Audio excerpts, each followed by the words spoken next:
Welcome to maths and science nexus. मैं कामिल। आज हम लोग करने जा रहे हैं chapter 10 the human eyes and colourful world, NCERT class 10th science का। ये एक्सरसाइज क्वेश्चन कर रहे हैं। ठीक है, तो चलिए आज एक्सरसाइज क्वेश्चन शुरू कर रहे हैं। पहला क्वेश्चन क्या कह रहा है? The human eyes can focus object at different distance by adjusting focal length of eye lens. This is due to eye lens जो है, आई लेंस को जो है क्या कहते हैं, एडजस्ट कैसे करता है आई लेंस का फोकल लेंथ किस वजह से ह्यूमन आइज का एडजस्ट करता है, ये बताना है। इसमें पहला ऑप्शन क्या दिया हुआ है? प्री बायोपिया, अकोमोडेशन, नियर साइटनेस और या फार साइटनेस। तो हमारा क्या होता है, किसकी वजह से एडजस्टमेंट करता है? पावर ऑफ अकोमोडेशन से। तो क्या हो जाएगा? Option B, accommodation. ठीक है।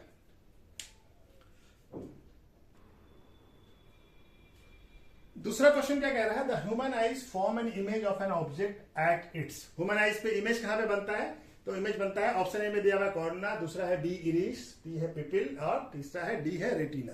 तो हमारा मालूम है कि इमेज कहां बनता है? रेटिना पे। तो करेक्ट ऑप्शन क्या हो जाएगा? D, retina. तीसरा क्वेश्चन क्या कह रहा है? The least distance of A distinct vision for a young adult normal vision is about.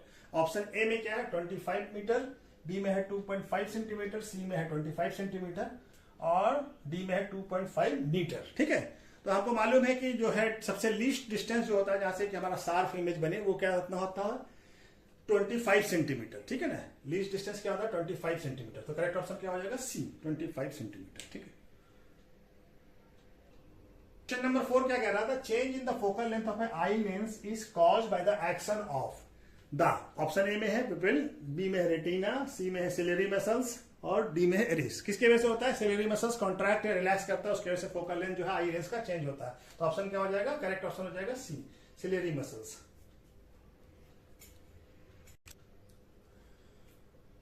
Question number 5 क्या कह रहा है? A person needs a lens of A power -5.5 dipole for the correcting his distance vision. Distance vision के लिए power क्या है?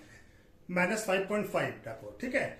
For correcting his near vision he needed lens of power कितना चाहिए? 1 + 1.5 dipole. What is the focal length of the lens required for correcting? पहला distance vision के लिए, दूसरा नियर बाय विजन के लिए। तो पहला जो है डिस्टेंस विजन के लिए, हमारा पहला डिस्टेंस विजन के लिए, तो ये हमारा इसका पावर क्या दिया हुआ है? P दिया हुआ है हमारा -5.5 डायपोल। ठीक है। तो हमारा फोकल लेंथ क्या हो जाएगा? फोकल लेंथ का फॉर्मूला क्या होता है? F होता है 1/P। तो क्या हो जाएगा? 1/-5.5। ठीक है। ये मीटर में आ जाएगा। ठीक है। क्या आ जाएगा? मीटर में। तो इसको डिवाइड करेंगे तो कितना आ जाएगा? 1.5 से तो ये आ जाएगा हमारा 0.18 मीटर। ठीक है। 0.18 मीटर। तो यहां पे लिख लेते हैं। तो ये क्या हो जाएगा? F क्या हो जाएगा? फोकल लेंथ कितना हो जाएगा इसका हो जाएगा 18 सेंटीमीटर। ठीक है। अब दूसरे वाले का सेकंड जो है, ये है नियर विजन। नियर विजन के लिए क्या हो जाएगा? ये हमारा इसका P क्या दिया हुआ? हमारा P दिया हुआ है +1.5 डायपोल। ठीक है। तो हमारा फोकल लेंथ क्या होता है? F होता है 1/P। तो क्या हो जाएगा? 1/1.5। ये भी मीटर में आएगा। तो ये कितना आ जाएगा? ये आ जाएगा 0.67 मीटर। ठीक है। तो फोकल लेंथ क्या हो जाएगा? ये इसका फोकल लेंथ हो जाएगा हमारा 67 सेंटीमीटर। ठीक है। इसका फोकल लेंथ कितना हो जाएगा? 67 सेंटीमीटर। ठीक है। तो चलिए नेक्स्ट क्वेश्चन करते हैं।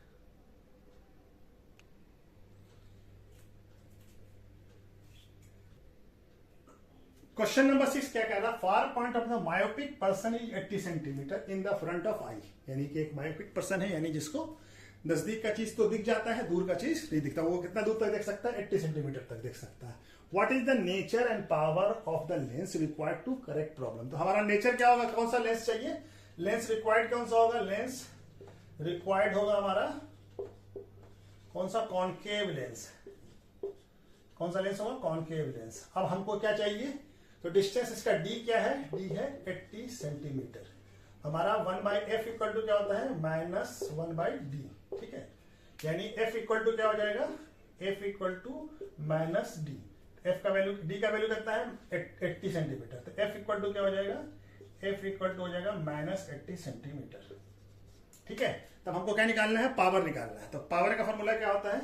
P। अगर हमारा ये F क्या दिया? 1/100/F। क्योंकि एफ क्या है, सेंटीमीटर में है, तो 100/f, तो 100/80 सेंटीमीटर माइनस में, तो ये 0 कट जाएगा और ये हो जाएगा 5 और ये 4, तो क्या आ जाएगा -1.25 डापोर। ठीक है, पावर क्या हो जाएगा -1.25 डापोर।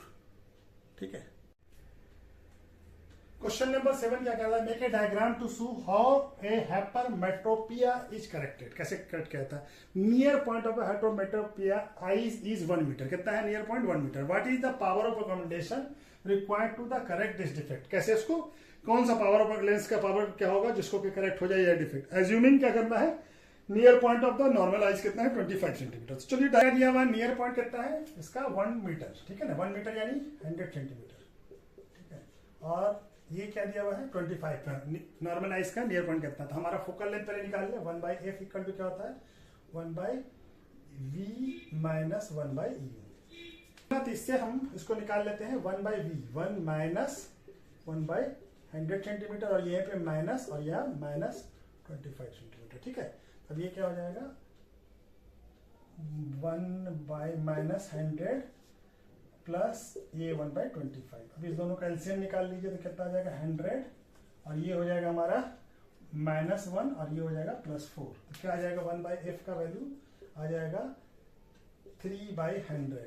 ठीक है, तो f क्या आ जाएगा, f आ जाएगा 100/3, 100/3। ठीक है, तो हमारा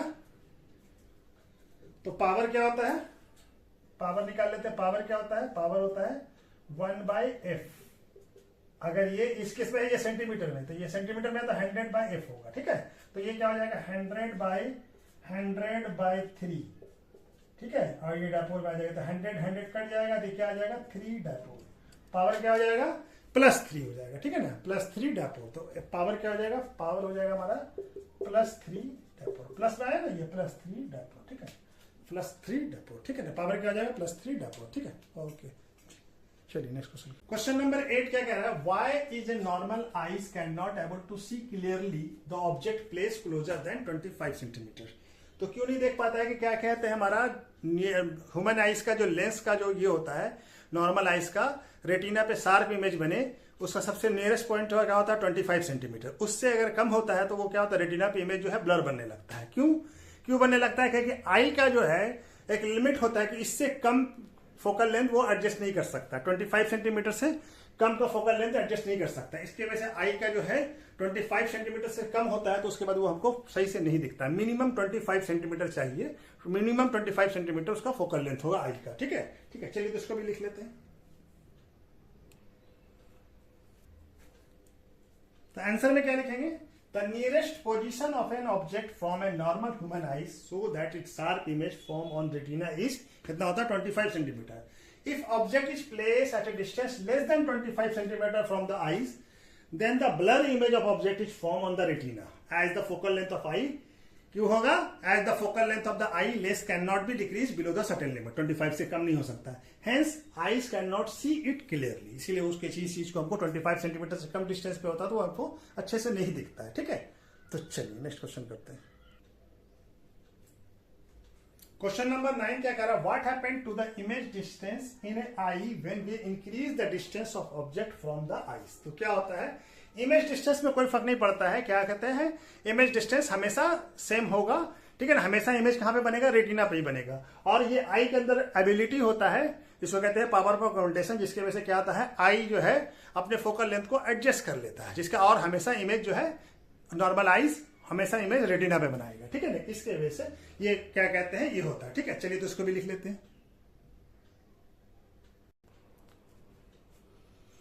आंसर में क्या लिखेंगे, the image distance remain the same in the human eyes because the eye has ability to change the focal length of its lens to make it image always on retina. When object distance increase from the eye, तब भी क्या होगा, adjust कर लेगा अपने focal length को और हमेशा इमेज कहां बनेगा, रेटिना पे। ठीक है, तो चलिए नेक्स्ट क्वेश्चन करते हैं। क्वेश्चन नंबर 10 क्या कह रहा है, why do the star twinkle, star चमकता क्यों है। तो देखिए क्या होता है, स्टार जो है काफी दूर है, पॉइंट साइज इमेज है, काफी दूर से आ रहा है। और एटमॉस्फेयर में क्या हो रहा है कि एटमॉस्फेयर में जो हमारा जैसे अर्थ के हम जितने करीब है, तो एटमॉस्फेयर का जो एयर का ये है एटमॉस्फेयर का, वो क्या है, डेंसर है एटमॉस्फेयर। उसके बाद जैसे जैसे ऊपर चले जाएंगे अर्थ से, जैसे जैसे दूर जाते जाएंगे, वो क्या होगा, डेंसिटी उसका एटमॉस्फेयर का कम होता चला जाता है। तो स्टार क्या होता है कि अलग अलग डिफरेंट मतलब है कि हमारा क्या कहते हैं लेयर है एटमॉस्फेयर का, जहां पे कि डेंसिटी का डिफरेंस है। इसके वजह से क्या होता है कि जो हमारा जो लाइट आ रहा है उसको डिफरेंट डेंसिटी के साथ एडजस्ट बेंडिंग हो रहा है उसका, ठीक है। इसके वजह से क्या होता है कि हमारा लाइट जो है हमको कंटिन्यूस उसको जो चेंज हो रहा है, और टेम्परेचर में भी चेंज होता है, जैसे जैसे हम ऊपर जाएंगे टेम्परेचर कम होता चला जाएगा, तो उसके वजह से टेम्परेचर और ब्राइटनेस में चेंजेज होने लगता है। जिसके वजह से क्या होता है कि स्टार जो है हमको कंटिन्यूस जो मतलब कि चेंजेस होता है, मोबिलिटी होता है लाइट का, उसके चेंजेस जो होता है डिफरेंट लेयर की वजह से, उसके वजह से क्या होता है स्टार जो है हमको कंटिन्यूस जो है वो अलग अलग कंटिन्यूस चमकता हुआ दिखता है इसी वजह से, ठीक है ना। तो इसी वजह से ये क्या होता है, ड्यू टू एटमॉस्फेरिक रिफ्रैक्शन की वजह से क्या होता है, लाइट हमको स्टार जो है हमको चमकता हुआ दिखता है, ठीक है। तो चलिए इसको भी लिख लेते हैं। देखेंगे the different layer of atmosphere are mobile, different layer अलग अलग जो है mobile, and temperature and density of a layer of atmosphere changes continuously, बार बार चेंज हो रहा है। And the apparent position and brightness of star change continuously, लगातार चेंज होता रहता है। The continuous change in the apparent position of star lead to the twinkling of a star, ठीक है ना। इसी वजह से स्टार जो है चमकता है, ठीक है। तो चलिए नेक्स्ट क्वेश्चन करते हैं।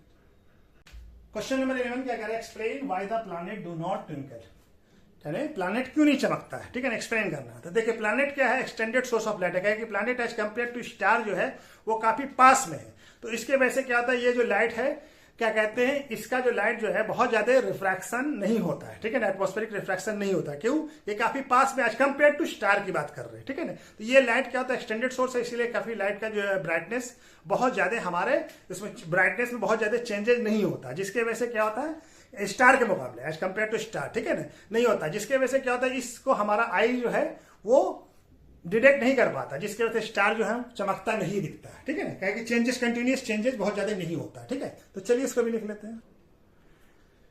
तो आंसर पे क्या लिखेंगे, planet are very close to the earth as compare to star, ठीक है ना, प्लैनेट काफी करीब होता है अर्थ के as compare to star. The planet act as extended source of light, इसीलिए क्या होगा, उसका लाइट कैसा होगा, एक्सटेंडेड सोर्स होगा, काफी बड़ा। So that the intensity of light we receive from the planet is very large, extended source है तो ज्यादा लाइट आएगा हमको। Therefore, the small variation in the brightness of the planet due to तो इसकी वजह से क्या होता है, काफी पास में है एज कंपेयर टू स्टार, तो क्या होता है एटमॉस्फेरिक रिफ्रैक्शन की वजह से वेरिएशन बहुत कम होता है, तो रिफ्रैक्शन इज नॉट डिटेक्टेड, तो हम उसको हमारा आई डिटेक्ट नहीं कर पाता। Hence the planet do not twinkle, इसकी वजह से प्लैनेट जो है हमको चमकता हुआ नहीं दिखता है, ठीक है। क्वेश्चन नंबर 12 क्या कह रहा है, why does the sky appear dark instead of blue to the astronaut, astronaut को स्काई जो है ब्लू की जगह पे डार्क क्यों दिखता है। तो देखिए ये जो हमारा स्काई हमको ब्लू दिख रहा है यहां से अर्थ से, क्यों दिख रहा है, ये दिख रहा है हमारा लाइट के स्कैटरिंग की वजह से, सनलाइट जो आ रहा है उसके स्कैटरिंग जो हो रहा है उसकी वजह से दिख रहा है। और ये जो सनलाइट स्कैटरिंग की हो रहा है एटमॉस्फेरिक रिफ्रैक्शन की वजह से हो रहा है। क्यों हो रहा है कि हमारे पास जो है एयर में जो एटमॉस्फेयर है इसके अंदर क्या है, एयर मॉलिक्यूल्स है और डस्ट है, वाटर ड्रॉपलेट्स है, इसकी वजह से स्कैटरिंग हो रहा है। जब यही चीज एस्ट्रोनॉट कहाँ होते हैं, स्पेस में होते हैं, जहां पे एटमॉस्फेयर नहीं होता, जहां पे कोई एटम और मॉलिक्यूल्स नहीं होता है, तो स्कैटरिंग ऑफ लाइट भी नहीं होता। तो लाइट नहीं होता तो उसके वजह से क्या होता है, हमारा जो है स्काई कैसा दिखेगा, वहां पे डार्क दिखेगा, क्योंकि कोई स्कैटरिंग ऑफ लाइट नहीं हो रहा है, ठीक है। तो चलिए इसको भी लिख लेते हैं। इसका आंसर में क्या लिखेंगे, the blue colour of sky is due to scattering of sunlight, ठीक है ना। Scattering of sunlight in the atmosphere is due to presence of atom and molecules of gases, droplets and dust particles की वजह से होता है scattering of light, ठीक है ना। When astronaut in space there is no atmosphere around him, क्या space में कोई एटमॉस्फेयर नहीं है, therefore sunlight does not scattered and hence sky appears dark, इसी वजह से हमको वो डार्क दिखता है, कोई स्कैटरिंग नहीं होता, ठीक है। तो चलिए इस तरह से एक्सरसाइज क्वेश्चन भी खत्म हो गया, ये चैप्टर भी खत्म हो गया, ठीक है। वीडियो को पसंद आए तो लाइक और सब्सक्राइब कीजिए और शेयर भी कीजिए। Okay, thank you.